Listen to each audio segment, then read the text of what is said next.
Il y a des moments où l'âme se fatigue, non pas de donner, mais d'avoir à s'expliquer tout le temps, de justifier des limites, de demander de l'espace, de mendier du respect.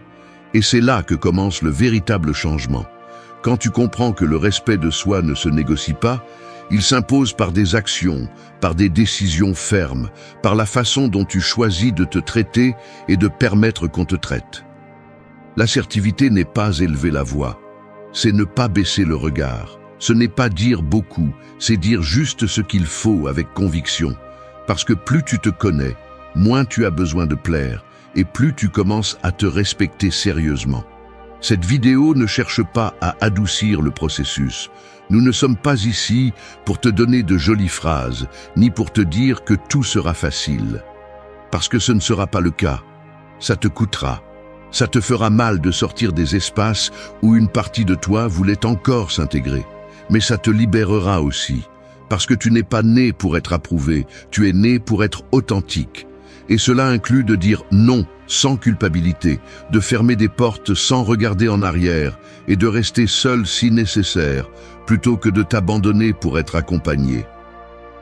Ici, nous allons parler de ce que personne ne te dit clairement. Que poser des limites ne fait pas de toi un égoïste, ça te rend conscient. Que s'éloigner de quelqu'un qui ne te respecte pas n'est pas un acte de rancœur, mais de dignité.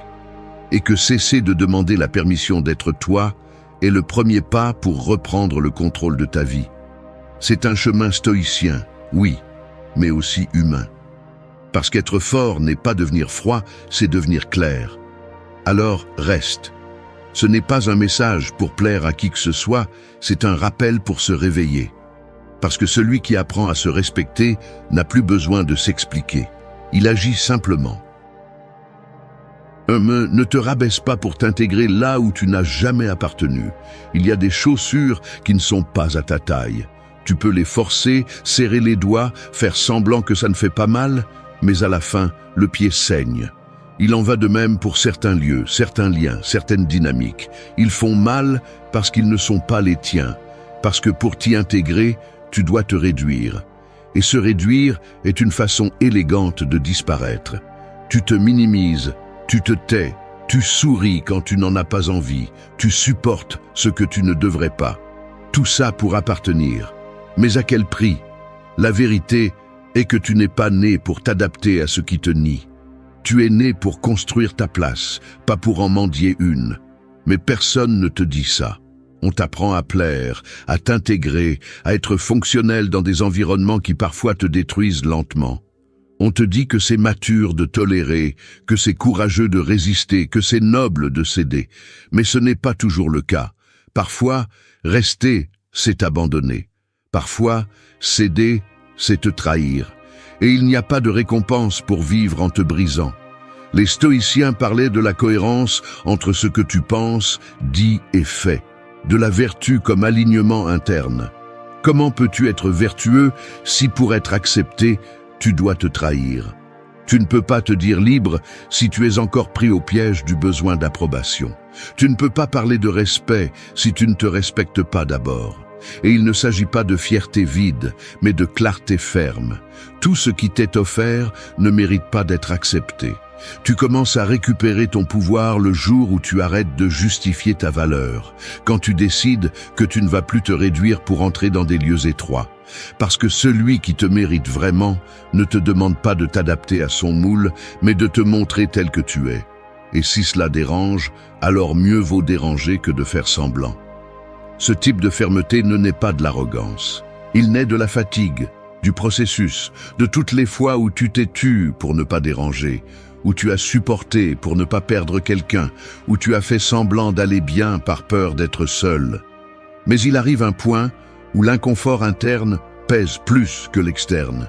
Et là, à ce point précis, commence le respect de soi. Accepter que tu n'appartiens pas à certains endroits est un acte d'amour, pas de défaite. S'éloigner n'est pas perdre, c'est choisir. C'est dire « ceci n'est pas pour moi et je n'ai pas à rester juste parce que j'ai voulu rester avant ». Il n'y a pas de faiblesse à partir, il y a de la sagesse. Parce que celui qui sait qui il est n'accepte plus n'importe quel espace. Regarde bien les endroits où tu te trouves aujourd'hui. Demande-toi, dois-tu te rabaisser pour y rester?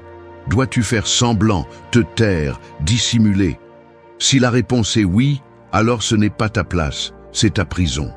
Et il n'y a pas de pire prison que celle que l'on décore avec des excuses. Aujourd'hui, je te le dis clairement, si tu as besoin de perdre des parties de toi pour appartenir, alors tu n'appartiens pas. N'explique pas, n'analyse pas trop, pars simplement. Il ne s'agit pas d'être accepté, il s'agit d'être fidèle à toi-même. Et celui qui est fidèle à lui-même ne cherche plus jamais là où il a compris qu'il n'a jamais eu sa place. 2. Un non ferme vaut plus que 1000 justifications faibles. Dire oui quand tu veux dire non, c'est comme continuer à remplir un verre fissuré. Peu importe combien tu verses, il se vide toujours. Parce que chaque fois que tu cèdes par peur, par engagement ou pour éviter le conflit, quelque chose de toi s'échappe. Énergie, temps, dignité. Et le plus grave n'est pas ce que tu donnes, mais ce que tu perds en n'osant pas fixer une limite claire. Un non à temps ne brise pas, il ordonne. Il n'éloigne pas, il sélectionne. Il ne blesse pas, il protège. Tu as été éduqué pour plaire, pour sourire, même si tu n'en as pas envie, pour assister, même si tu ne te sens pas bien, pour dire « ça va » quand quelque chose ne va clairement pas. Et cela te rend fonctionnel pour tout le monde, sauf pour toi. Parce que plus tu t'efforces de ne pas déranger, plus tu te déranges toi-même. Et ici, il ne s'agit pas de plaire, il s'agit de vivre en cohérence. Les stoïciens avaient clairement compris que la maîtrise de soi est plus précieuse que la maîtrise du monde, que savoir dire non sans trembler est une forme supérieure de liberté. Parce que tu ne peux pas avancer si tu te charges de ce qui n'est pas à toi. Tu ne peux pas grandir si chaque décision est contaminée par le besoin d'approbation. Un non ferme nettoie le chemin. Même si ça fait mal, même si on te questionne, même si on ne comprend pas. Et non, tu n'as pas à donner des explications infinies. Celui qui te valorise n'exige pas de raison pour tout. Seuls ceux qui veulent te contrôler te pressent pour que tu justifies chaque décision. Ta vie n'est pas un tribunal. Tu n'es pas obligé de convaincre quiconque de ce que tu ressens, penses ou décides. Il suffit que tu sois clair. Dire non est inconfortable, oui. Mais il est plus inconfortable de vivre avec le ressentiment de t'être trahi. Il est plus inconfortable de dire oui, puis de te remplir de colère, de fatigue, de frustration. Parce que chaque fois que tu cèdes quand tu ne veux pas, une dette interne s'accumule. Et ces dettes ne sont pas oubliées. Ton corps te les réclame sous forme d'anxiété, d'insomnie ou de fatigue émotionnelle. Entraîne ce muscle. Pas à partir de la colère, mais à partir de la clarté. Apprends à dire non avec fermeté, sans violence, avec le regard haut, la voix sereine et le corps tranquille. Il n'en faut pas plus. Parce que celui qui se respecte ne crie pas, ne supplie pas, ne s'explique pas tout le temps. Il décide simplement et maintient. Et si quelqu'un te qualifie de froid, d'insensible, de distant, écoute-le calmement. Puis demande-toi, qu'attendait-il de moi pour être si dérangé que je me respecte ? Parce que parfois, ton non en révèle plus sur les autres que sur toi. Et c'est une information précieuse. Examine ton agenda, tes engagements, tes relations. Où dis-tu oui quand tu devrais dire non ? Quelle partie de toi négocie ta paix pour un peu d'approbation ? Jusqu'à quand vas-tu continuer à te vider parce que tu ne sais pas dire stop ? Aujourd'hui est un bon moment pour t'arrêter, pour renforcer ta limite, pour comprendre qu'un non bien dit n'est pas un mur, c'est une porte vers toi-même. Et celui qui ne comprend pas n'est tout simplement pas prêt à vivre avec quelqu'un qui a décidé de se respecter. 3. Que ta voix parle de ta vérité, pas de ta blessure. Parler de la blessure, c'est comme utiliser un miroir brisé pour voir ton reflet. L'image se déforme, se fragmente, et ce que tu renvoies au monde n'est pas de la clarté, mais un mélange de peur, de colère, de rancune et de fierté mal digérée. Et le pire, c'est que tu te convaincs que c'est ta vérité. Mais ce n'est pas le cas. C'est ta réaction, c'est ta défense. c'est l'écho de quelque chose que tu n'as pas encore fini de guérir. Nous sommes tous passés par des moments où notre voix tremble, non pas par insécurité, mais parce que nous retenons tout ce que nous n'avons jamais dit à temps. Nous gardons des mots comme des lames, prêts à être lancés à la moindre provocation. Et alors, quand nous parlons enfin, nous ne communiquons pas, nous tirons. Le ton, l'intention, la forme, tout est teinté de ce qui nous a fait mal, pas de ce que nous voulons construire. La différence entre parler de la blessure ou de la vérité est abyssale. La blessure crie, accuse, réagit. La vérité observe, choisit, agit. Et cela ne se réalise que lorsque tu apprends à faire une pause avant d'ouvrir la bouche. Une pause consciente.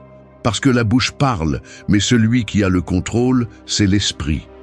Et si ton esprit est gouverné par le ressentiment, tes mots seront des armes, pas des ponts. Les stoïciens ne niaient pas la douleur, mais ils ne permettaient pas non plus qu'elle définisse leur façon d'agir. Sénèque disait que l'âme noble ne se laisse pas emporter par la colère ni par la tristesse, parce qu'il savait qu'une émotion mal gérée peut ruiner toute une vie. Un mot mal dit dans un moment d'impulsion peut fermer des portes, détruire des liens, endommager ta réputation et trahir tes propres principes. C'est pourquoi, avant de parler, demande-toi: est-ce que je dis cela parce que c'est juste ou parce que je veux me décharger? Est-ce que je communique ou est-ce que je réagis? Suis-je guidé par la clarté ou par la blessure que je n'ai pas encore soignée? Ta vérité n'a pas besoin de crier, elle n'a pas besoin d'humilier, elle n'a pas besoin de prouver quoi que ce soit. Quand tu parles de la vérité, tu le fais avec fermeté, mais avec respect, avec assurance, mais sans violence, parce que tu ne cherches plus à gagner des discussions, tu cherches à maintenir ta paix. Et ça, c'est du vrai pouvoir. As-tu remarqué que quand quelqu'un te fait du mal, le premier réflexe est de rendre le coup, que ce soit avec des mots ou avec des attitudes? Mais cela ne fait que te maintenir attaché. C'est comme si tu t'enchaînais émotionnellement à celui qui t'a fait du mal. La vraie liberté est de ne pas réagir à partir de cet endroit, de ne pas devenir la même chose qui t'a affecté, de ne pas laisser le passé parler pour toi. Regarde ton histoire, tes cicatrices, tes batailles, non pas pour les ignorer, mais pour les comprendre. Parce que tant que tu ne les comprends pas, elles dirigeront tes relations, tes décisions, tes conversations. Et tu ne t'en rendras même pas compte. Tu vivras en pilote automatique émotionnel, répétant les mêmes modèles encore et encore. Aujourd'hui, je t'invite à briser ce cycle, à respirer avant de répondre, à reconnaître ta blessure sans laisser qu'elle prenne le contrôle, à te rappeler que ta voix, lorsqu'elle est en paix, a plus de pouvoir que 1000 cris désespérés. Parce que parler de la vérité non seulement élève ton message, mais aussi toi-même. Et si quelqu'un n'est pas prêt à t'écouter à ce niveau, ce n'est pas ton problème. Tu n'es pas venu pour convaincre qui que ce soit, tu es venu pour être toi. Et quand enfin ta voix parlera de ton centre et non de ta douleur, le monde commencera à t'écouter d'une autre manière. Parce que celui qui parle avec vérité, même s'il dérange, laisse toujours une trace. 4. Le silence bien utilisé est l'armure des sages. Tout ce qui est pensé ne doit pas être dit, et tout ce qui est dit ne mérite pas une réponse. Il y a une force inexplicable dans le silence bien choisi, comme ce calme qui précède une tempête ou ce moment précis où vous savez que garder le silence est plus puissant que de parler. Le sage ne se tait pas par lâcheté. Il se tait parce qu'il ne gaspille pas son énergie sur ce qui ne mérite pas sa présence. Son silence n'est pas soumission, c'est stratégie. Nous sommes entourés de bruit, des opinions que personne n'a demandées, des cris qui tentent de gagner des discussions vides, des commentaires lancés comme des flèches qui cherchent seulement à blesser. Et au milieu de ce chaos, celui qui sait garder le silence devient une énigme, une présence qui dérange, parce qu'il ne tombe pas dans les provocations et ne s'abaisse pas à s'expliquer à ceux qui ne veulent pas comprendre. Celui qui maîtrise sa langue maîtrise son monde. Les stoïciens ont compris cela depuis le début. Pour eux, le contrôle interne était la clé de la liberté. Marc Aurèle disait que souvent, la chose la plus courageuse que vous pouvez faire est de ne pas réagir. Et ce n'est pas de l'apathie, c'est de la maîtrise. C'est réaliser que répondre ne signifie pas toujours résoudre et qu'il y a des batailles qui se gagnent avec le dos droit et la bouche fermée. Combien de fois avez-vous voulu répondre immédiatement? Combien de fois avez-vous lâché une demi-vérité simplement parce que vous aviez besoin d'avoir le dernier mot?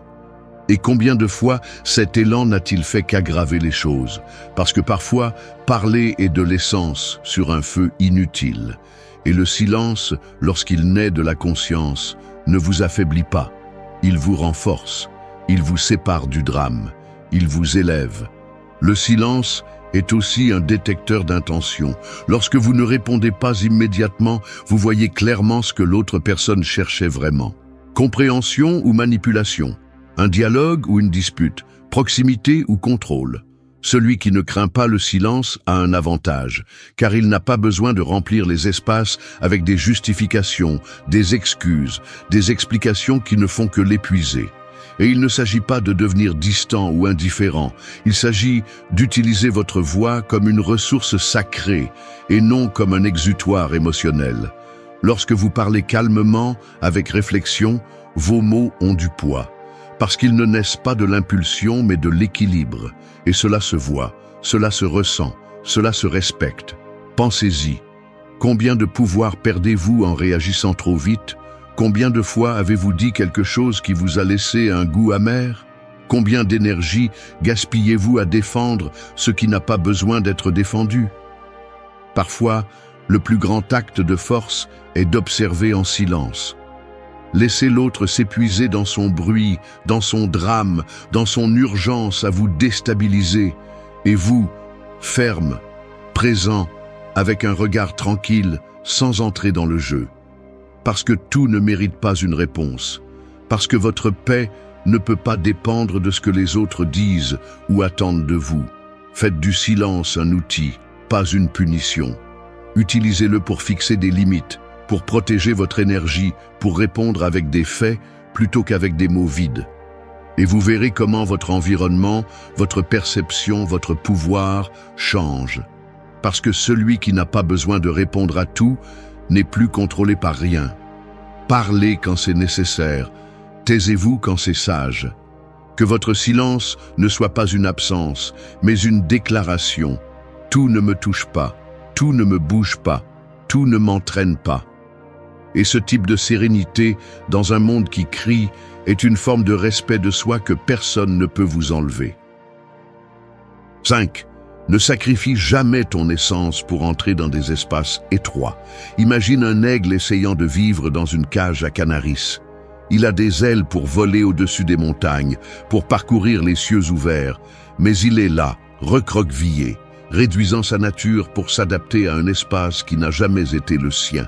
C'est ce que tu fais chaque fois que tu trahis ton essence pour appartenir, pour être accepté, pour maintenir une fausse harmonie. Tu te réduis, tu te réprimes, tu t'abandonnes. Et le pire, c'est que parfois tu ne le remarques même pas, parce que tu t'es tellement habitué à t'adapter que tu as oublié comment c'était de t'étendre. Il y a une différence brutale entre t'adapter intelligemment et te déformer par peur. Le premier est de la flexibilité, le second est de la renonciation. Et quand tu renonces à toi-même, peu à peu, tu cesses de te reconnaître dans le miroir. Tu deviens une version éditée, censurée, domestiquée de toi. Tout cela pour recevoir des miettes d'acceptation qui ne remplissent même pas. Les stoïciens parlaient du daimon, cette étincelle interne qui représente ta nature authentique, ton guide moral, ta raison d'être. Vivre contre cela était pour eux la plus grande erreur que l'on pouvait commettre. Combien de fois par jour trahis-tu ce feu intérieur pour t'adapter là où il n'y a plus de place pour toi? Combien de fois fais-tu semblant d'être d'accord juste pour ne pas déranger? Combien de fois minimises-tu ta valeur, tes idées, ton énergie, simplement parce que quelqu'un d'autre n'est pas prêt à faire face à ta vérité? Tu es ici pour être, pas pour paraître. Tu es ici pour t'étendre, pas pour te réduire. Tu n'es pas venu au monde pour marcher sur la pointe des pieds par peur de déranger.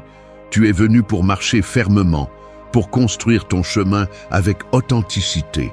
même si cela signifie déranger certains et en perdre d'autres. Parce que ce qui vaut vraiment la peine ne se perd pas quand tu es toi. Ce qui s'en va en te montrant tel que tu es n'a jamais été à toi. Et oui, ça peut faire mal. Il se peut qu'en arrêtant de faire semblant, tu perdes des espaces, des relations, des emplois, des cercles.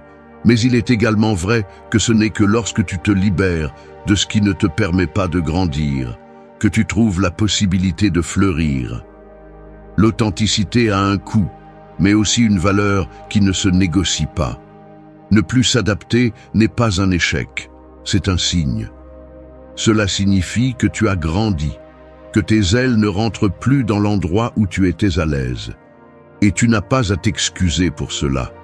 Tu n'as pas à justifier ton évolution ni à expliquer ta vérité.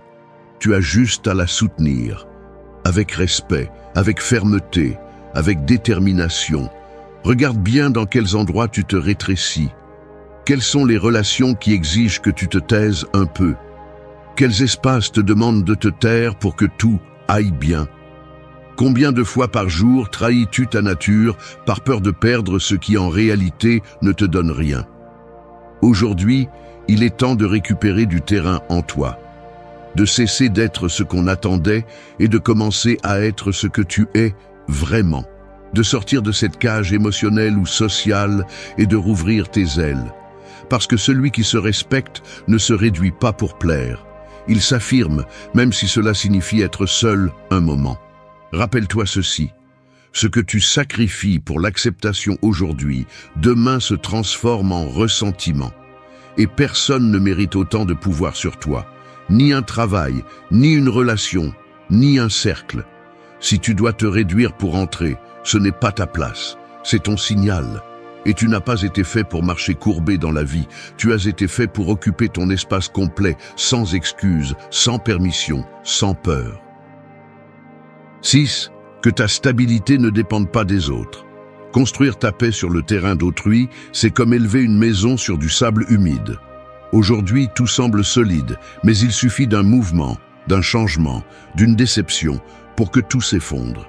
C'est ainsi lorsque ta stabilité émotionnelle, ton estime de toi ou ton sens de la valeur dépendent de ce que quelqu'un dit, fait ou pense de toi. Tu vis dans un tremblement constant. Le moindre geste te fait vaciller. La moindre absence te désarme.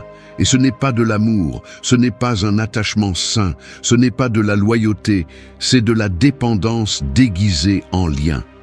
Regarde combien de fois tu t'es senti calme seulement lorsque quelqu'un te répond comme tu l'espères. Combien de fois ton humeur a dépendu du message qui est arrivé, de l'appel qui n'a pas été fait, du « j'aime » que tu n'as pas reçu, de la reconnaissance que tu n'as pas obtenue. Tu hypothèques ton bien-être à des variables externes, à des volontés changeantes, à des personnes qui, dans le meilleur des cas, sont aussi perdues que toi. Les stoïciens l'ont bien dit. Ne contrôle pas ce qui est hors de toi, maîtrise ce qui dépend de toi. Sénèque disait que celui qui dépend du hasard pour être heureux sera systématiquement malheureux. Car si tu ne te sens comblé que lorsque tout autour de toi s'emboîte, alors ce n'est pas de la plénitude, c'est une condition. Et la condition se brise toujours. Il y a toujours un jour où les choses ne vont pas. Il y a toujours une personne qui part. Il y a toujours une attente qui n'est pas satisfaite. C'est pourquoi ta tâche est de revenir à toi, de faire de toi le centre de ton propre équilibre. Que ton bien-être ne fluctue pas avec les affections d'autrui, avec l'opinion du monde, avec le chaos du jour. Que tu puisses te soutenir, même lorsque tout bouge. Car la vraie paix n'est pas dans le contrôle de l'extérieur, mais dans le fait de ne pas te perdre lorsque l'extérieur se désorganise. Et il ne s'agit pas de te fermer au monde ou de vivre isolé. Il s'agit de ne pas donner le contrôle de ta paix à personne, d'aimer sans besoin, de partager sans dépendre, d'être avec les autres sans cesser d'être avec toi. Car le jour où tu comprendras que tu es le point de départ de tout, tu arrêteras d'attendre autant des autres. Et alors, paradoxalement, tu commenceras à recevoir plus, non pas parce que tu en as besoin, mais parce que tu ne l'exiges plus.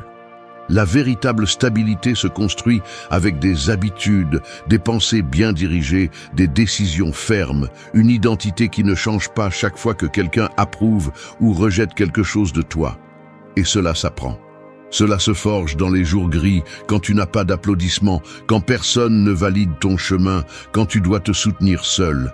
C'est là que tu découvres de quoi tu es fait. Regarde bien entre quelles mains tu laisses ta paix. Dépend-elle de l'attention de quelqu'un, de l'amour de quelqu'un, du fait qu'on te comprenne tout le temps? Si c'est le cas, tu cèdes un pouvoir qui t'appartient uniquement à toi. Et chaque fois que tu le donnes, tu deviens plus fragile, plus instable, plus vulnérable à ce que tu ne peux pas contrôler. Aujourd'hui, il est temps de redevenir ton propre axe, de décider que personne d'autre n'aura la clé de ton bien-être, que si on t'aime, tant mieux, que si ce n'est pas le cas, tant pis, que si on reconnaît ta valeur, parfait, et si ce n'est pas le cas, tu resteras ferme, parce que tu n'es pas venu chercher la validation, tu es venu vivre avec sens. Et ce sens commence lorsque tu te fais maître de toi-même, lorsque tu comprends que ta stabilité n'est pas dans ce que le monde donne, mais dans ce que tu n'es plus disposé à donner. 7. Demander ce qui est juste n'est pas de l'égoïsme, c'est de l'estime de soi active. Imagine que tu entres dans un restaurant, que tu regardes le menu et que tu passes ta commande. Mais au lieu de t'apporter ce que tu as commandé, le serveur te donne ce qu'un autre a choisi pour toi. Tu ne te plains pas, tu souris par politesse, même si ce que tu as devant toi ne te plaît pas, ne te nourrit pas, ne te représente pas. Tu l'acceptes parce que tu ne veux pas paraître exigeant, parce que tu as peur de déranger, parce qu'on t'a appris que demander quelque chose de spécifique, c'est être difficile. Et ainsi, sans t'en rendre compte, tu commences à accepter ce qui ne te satisfait pas, aussi en dehors du restaurant. Dans la vie, c'est pareil. Tu t'habitues à recevoir moins que ce que tu mérites parce que tu ne veux pas demander ce qui est juste. Tu te sens coupable de poser des limites, d'exprimer des besoins, de dire « ceci ne me suffit pas ». Mais le problème n'est pas que tu demandes, c'est qu'on t'a fait croire que d'avoir des standards est synonyme d'être égoïste. Et c'est un grand mensonge, parce que demander clairement n'est pas de l'arrogance, c'est de la dignité en action. C'est avoir une estime de soi qui ne se contente pas du minimum par peur d'être jugé. Et tu sais quoi? Personne ne va te donner ce que tu ne demandes pas fermement. Personne ne va deviner tes besoins si tu les caches par peur. Les gens te traitent comme tu le permets. Et si tu normalises le fait de recevoir des miettes, tôt ou tard, ils penseront que c'est tout ce que tu peux avoir, que c'est tout ce que tu vaux. Mais tu n'es pas ici pour accepter le minimum avec un sourire. Tu es ici pour construire des relations et des environnements où tes besoins comptent aussi, où la réciprocité est la base, pas l'exception. Les stoïciens parlaient de l'équilibre entre donner et recevoir. Épictète enseignait que nous ne dépendons pas de ce que les autres nous donnent, mais il soulignait aussi l'importance de bien choisir avec qui tu partages ton énergie. Demander ce qui est juste est aussi une façon de bien choisir. Parce que si quelqu'un ne peut pas te donner du respect, de l'écoute ou de la cohérence, pourquoi passes-tu ton temps là? Bien sûr, au début ça dérange. Tu ressentiras cette vieille culpabilité, cette peur de paraître difficile, cette crainte que quelqu'un s'éloigne parce que tu ne tolères plus ce que tu taisais avant. Mais ce malaise est le prix de la croissance. C'est le coût de sortir du moule complaisant pour devenir quelqu'un qui s'honore, qui s'écoute, qui se respecte. Et non, il ne s'agit pas d'exiger de l'ego, ni de réclamer comme si le monde te devait quelque chose. Il s'agit de communiquer clairement ce dont tu as besoin pour te sentir bien. Je ne veux pas ça, ça me dérange. Je ne le permets plus. Des phrases simples, mais chargées de valeur. Parce que demander ce qui est juste, c'est aussi te donner la place que tu as cédée par peur pendant des années. Fais une pause et demande-toi, combien de fois as-tu ignoré tes besoins pour éviter un conflit? Combien de fois as-tu accepté des dynamiques qui t'épuisent simplement parce que tu ne veux pas faire de problème? Et combien te perds-tu à ne pas avoir le courage de dire ce dont tu as vraiment besoin? Aujourd'hui, il est temps de changer ce schéma, de reconnaître que ta voix a du poids, que tes limites sont valides, que tes besoins ne sont pas un obstacle. que ton inconfort compte aussi. Parce que quand tu demandes ce qui est juste, tu ne te protèges pas seulement, tu éduques aussi le monde sur la façon dont il doit te traiter.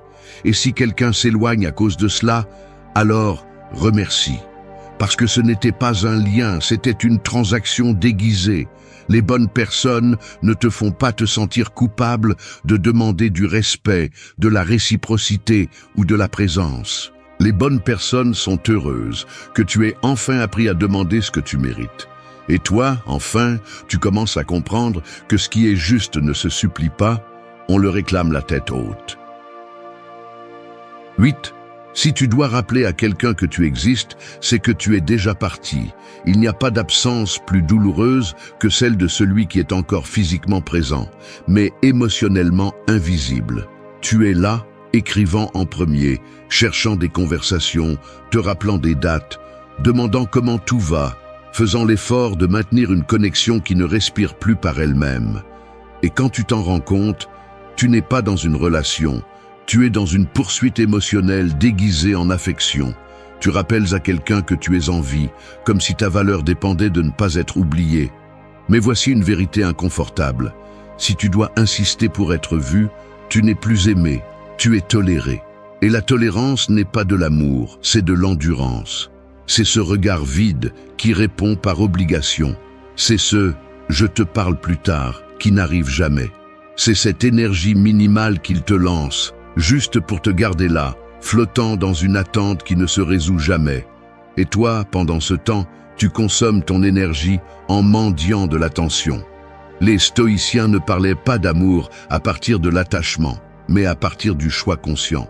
Marc Aurèle disait que si quelque chose ne vient pas naturellement, alors il ne faut pas le forcer. Parce que tout ce qui est forcé se brise. Et tu n'as pas été créé pour forcer quoi que ce soit, encore moins ta place dans la vie de quelqu'un. Si on ne se souvient pas de toi avec présence, si on ne te cherche pas avec intention, si on ne te choisit pas sans que tu le demandes, alors leur silence est la réponse. Et toi, tôt ou tard, tu dois avoir le courage de l'écouter. Être dans un endroit où tu dois constamment prouver que tu as de la valeur est une forme d'auto-abandon. Parce que pendant que tu essaies de soutenir l'extérieur, tu épuises l'intérieur. Tu te déconnectes de toi, tu arrêtes de te demander comment tu te sens, ce dont tu as besoin, ce que tu veux. Parce que tu es tellement concentré à maintenir quelque chose en vie que tu ne remarques pas que ce qui est en train de mourir, c'est ton estime de toi. Réfléchis bien. Quand quelqu'un te valorise, tu n'as pas besoin de lui rappeler quoi que ce soit. Tu n'as pas à insister, tu n'as pas à supplier, tu n'as pas à envoyer des sous-entendus en espérant un signe. Les personnes qui t'aiment ne t'oublient pas. Elles ne disparaissent pas quand tu as le plus besoin d'elles. Elles ne te font pas te sentir comme un fardeau. Elles te cherchent, te priorisent, te choisissent. Sans manuel, sans guide, sans pression. Et c'est ici que ça fait mal. Mais c'est aussi ici que tu guéris. Parce que le jour où tu arrêtes de chercher ton reflet chez les autres, tu commences à te voir clairement. Le jour où tu arrêtes de courir après celui qui ne te regarde pas, tu commences à marcher avec toi. Et même si au début cela semble être de la solitude, tu finis par comprendre, c'est la liberté. La liberté d'arrêter d'expliquer ta valeur, la liberté de lâcher ce qui ne te soutient pas, la liberté de te rappeler que tu n'as pas besoin d'être choisi pour être suffisant. Pose-toi une question honnête. Combien de fois forces-tu une présence qui ne veut plus être là? Combien de fois ignores-tu des signes évidents simplement parce que tu refuses d'accepter une vérité qui fait mal? Et que se passerait-il si, au lieu de rappeler aux autres que tu existes, tu commençais à te le rappeler à toi-même? Parce que tu n'es pas ici pour être une option de dernière minute. Tu n'es pas ici pour être rappelé quand cela les arrange. Tu es ici pour vivre avec présence, pour créer des liens réels, pour partager à partir de l'abondance, pas de la pénurie. Et si pour être vu tu dois faire du bruit, alors ils ne te voient pas. Ils réagissent seulement à ton insistance. Aujourd'hui, rappelle-toi clairement, celui qui a besoin d'être rappelé est déjà parti. Et toi, qui as tant lutté pour rester, tu as maintenant le droit et la responsabilité de partir, non pas comme celui qui s'échappe, mais comme celui qui choisit enfin sa paix sur n'importe quelle présence à moitié. Parce qu'aimer, c'est aussi savoir partir quand rester signifie t'oublier toi-même. Merci d'être resté jusqu'à la fin de la vidéo. Si vous avez tout vu, commentez « Je suis stoïcien » comme notre signe secret, indiquant que vous êtes un véritable apprenant du stoïcisme. N'oubliez pas de vous abonner et de liker la vidéo si elle vous a plu. Rendez-vous dans la prochaine vidéo et rappelez-vous, continuez à cultiver votre esprit stoïque.